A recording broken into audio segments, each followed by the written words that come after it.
Certainly, you have already noticed that all the rivers are crooked.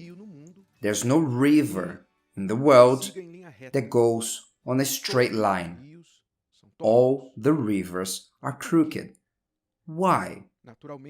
Because water always chooses the easiest way. So, if the water finds a rock, it doesn't go over it, it goes around it. Like this, the rivers are going down crooked along its extension because water will always look for the way with the least resistance. And this brings a great lesson to all of us. Because if you ask, why does my life not get straight? Why is my life crooked? Maybe it has to do with the same perspective of always looking for the path with least resistance, the easiest way, the one that at first it seems to be the easiest. You avoid difficulties, sacrifices, efforts, you avoid conflicts, confrontations, you keep on avoiding the rocks along your way and avoiding them. And when you look back, you see that your life is all crooked. God hinted countless times in His Word that we shouldn't choose the easiest path. On the contrary, He said, the Lord Jesus said, that the path that leads to salvation is narrow. It's hard. Only a few get it right because they avoid the hardest path. And one day, He spoke to the people of Israel through Joshua. There on chapter 23, in verses 9 and 10. For the Lord has driven out from before you great and strong nations. But as for you, no one has been able to stand against you to this day. In other words, when God brought the people of Israel to the promised land, the text says, when people was driven out from Egypt, God purposely guided them along the most challenging and longest path. It even seems to be a punishment, a way to punish them. But it wasn't. God was preparing the people for the land that they would take possession of, and for them to never again go back to the land of Egypt. Sometimes, when the person quickly takes possession of something, they lose it. It's that saying, what comes easy, goes easy. But when the person fights to conquer something, they tend to fight not to lose it. This is what many don't understand when they disregard the necessity on getting married and they only move in to live together. Let's just move in together. It's just a piece of paper. We don't need to get married. They despise marriage, thinking that they are modern, that they are prioritizing love, but in reality, they are making it easier, not only the person to enter their lives, but also for the person to leave. Because if it was easy to enter your house, have no doubts, it will be easy for them to leave.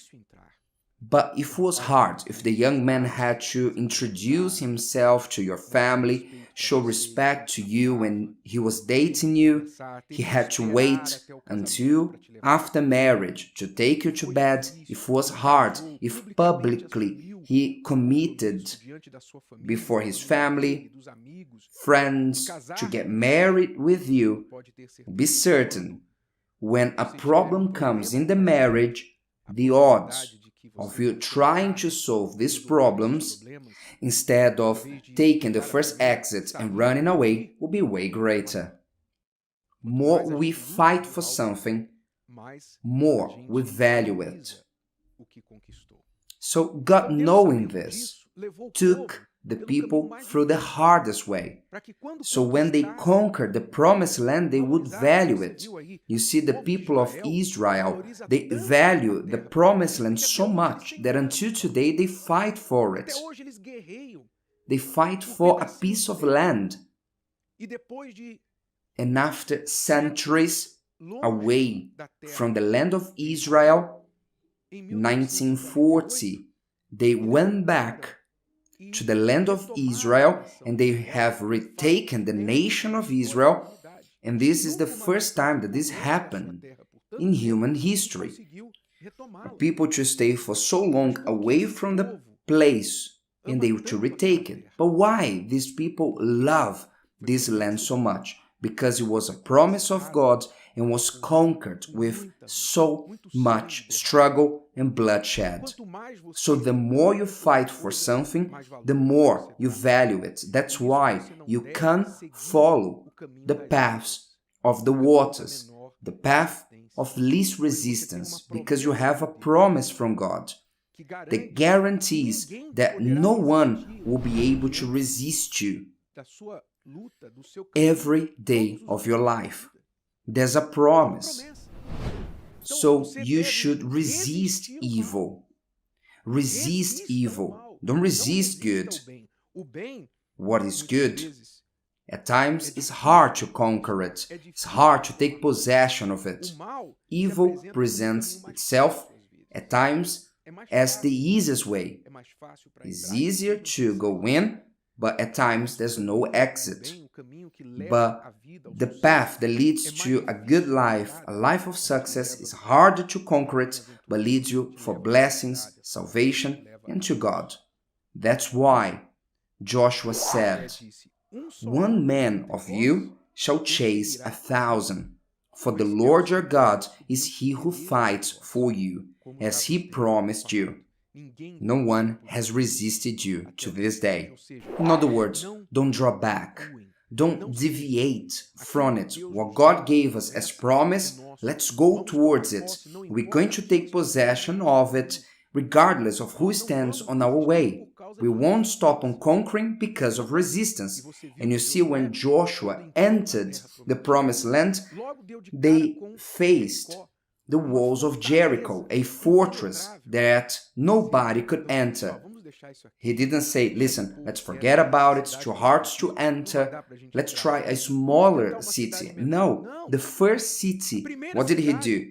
They didn't have the strength, the manpower, weapons of war, armies to demolish those walls, but what did he do? He put his knees on the ground and cried out and asked, "God, what should we do?" And God gave him the strategy, what he should do.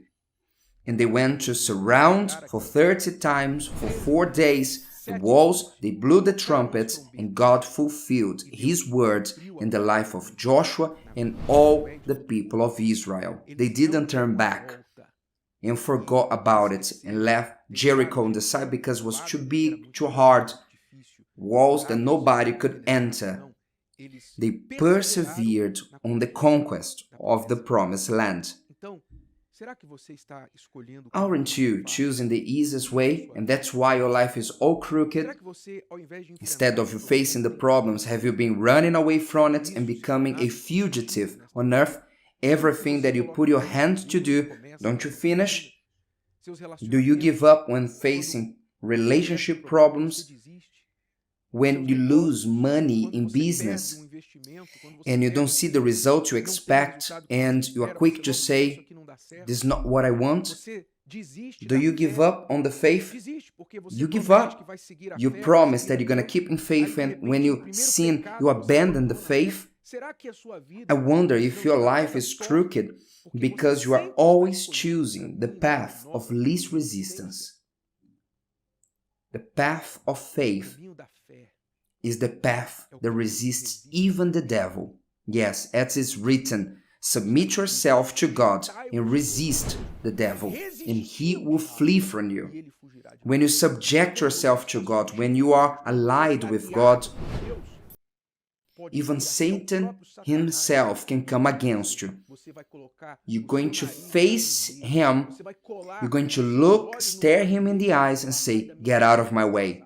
Get behind me, Satan."